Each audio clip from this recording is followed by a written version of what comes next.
کسی بھی انسان کو جانچنے کا جو پیمانہ ہے، عموماً ہم اس کے اچھے کپڑوں کو دیکھتے ہیں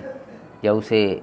کوئی اچھا کام کرتا ہوا دیکھتے ہیں تو ہم سمجھتے ہیں کہ بہت اچھا انسان ہوگا۔ لیکن حضرت عمر رضی اللہ تعالیٰ عنہ کا ایک بڑا دلچسپ واقعہ ہے جو حضرت امام خطیب بغدادی نے الکفایہ فی علم روایہ میں بھی روایت کیا، یعنی کسی انسان کو جانچنے کا پیمانہ اور اصول کیا ہونا چاہیے۔ تو فرماتے ہیں حضرت عمر رضی اللہ تعالیٰ عنہ کی خدمت میں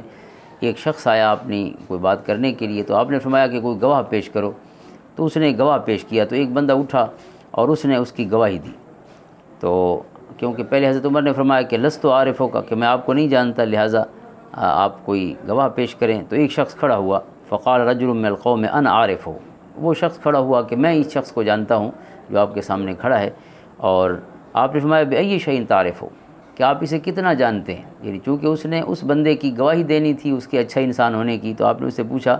کہ کتنا جانتے ہیں، تو اس نے کہا بالعدالت والفضل، کہ میں سمجھتا ہوں کہ یہ عادل شخص ہے اور یہ صاحب فضل انسان ہے، یعنی ایک اچھا انسان ہے معاشرے کا۔ تو آپ نے فرمایا کہ کیا یہ جو تین آپ نے سوال کیے ہیں، یہ تین گویا ایسے سوال ہیں کہ جو پیمانہ ہے، جو سٹینڈرڈ ہے کسی بھی انسان کو ناپنے کا، اور وہ فوراً ان تین پیمانوں پہ اگر پورا اترا ہے تو سامنے آ جائے گی اس کی حقیقت۔ تو آپ نے فرمایا کہ آپ کیسے جانتے ہیں، کیا وہ آپ کا پڑوسی ہے، ہوا جارک الادنی الذی تعرف لیلہ و نہارہ و مدخلہ و مخرجہ، کہ کیا آپ اس وجہ سے جانتے ہیں کہ آپ کا پڑوسی ہے لہٰذا آپ دن رات اس کو آتے جاتے دیکھتے ہیں، اور ظاہر پڑوسی سے انسان کا روز واسطہ پڑتا ہے، اس کا آنا جانا بھی ہو گیا اور اس کے ساتھ اور تعلقات بھی ہو گئے۔ تو اس نے عرض کی کہ لا، نہیں، میرا پڑوسی نہیں۔ تو پھر آپ نے فرمایا فعاملک بالدینار والدرہم الذی بہما یستدل علی الورع، کہ آپ کا اس کے ساتھ کوئی لین دین کا معاملہ ہوا ہے پیسوں کا، جس سے آپ کو پتہ چلا کہ یہ بڑا پرہیزگار شخص ہے اور بڑا امین شخص ہے، کہ پیسوں کے معاملے میں بھی بالکل صحیح اترنے والا ہے اصول ضابطے پر اور وفا کرنے والا ہے۔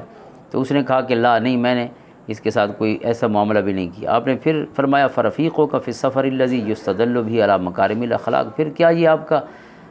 کہیں ہم سفر رہا ہے، آپ نے اس کے ساتھ سفر کیا ہے، کیونکہ سفر میں بھی انسان پورا کھل جاتا ہے، اس کے اندر کا جو خیر ہے یا ادروائز ہے جو سامنے آ جاتا ہے۔ تو اس نے کہا نہیں، میں نے سفر بھی نہیں کیا۔ تو آپ نے فرمایا لست تعرفہ، پھر آپ اس کو نہیں جانتے۔ اور ایک حدیث میں آخری الفاظ ہیں کہ پھر آپ نے کیا صرف اس کی اٹھک بیٹھک دیکھی ہے، یعنی اب ظاہر ہے آپ نے اس کے ساتھ سفر بھی نہیں کیا، آپ اس کے ساتھ کوئی لین دین بھی آپ نے نہیں کیا، وہ آپ کا پڑوسی بھی نہیں ہے، یہ ساری چیزیں جب نہیں ہیں تو پھر آپ کیسے اس کو جانتے ہیں؟ تو آپ میں اس کو نہیں جانتے۔ تو اس میں ایک اور روایت میں یہ الفاظ ہیں کہ آپ نے فرمایا کہ لعلک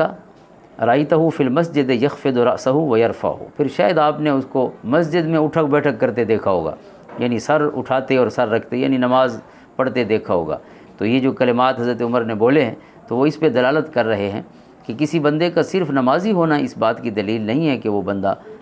یعنی قابل اعتماد ہے، سچا انسان ہے، عادل ہے اور ثقہ ہے۔ تو اس وجہ سے کسی بھی بندے کے ساتھ معاملہ کرنے کے لیے، اس کی شخصیت کا، اس کے کیریکٹر کا فیصلہ کرنے کے لیے یہ تین چیزیں بڑی اہم ہیں۔ سفر کیا جائے تو بندہ پورا کھل جاتا ہے، پیسوں کا معاملہ ہے تو انسان کے اندر کے سارے عیب اور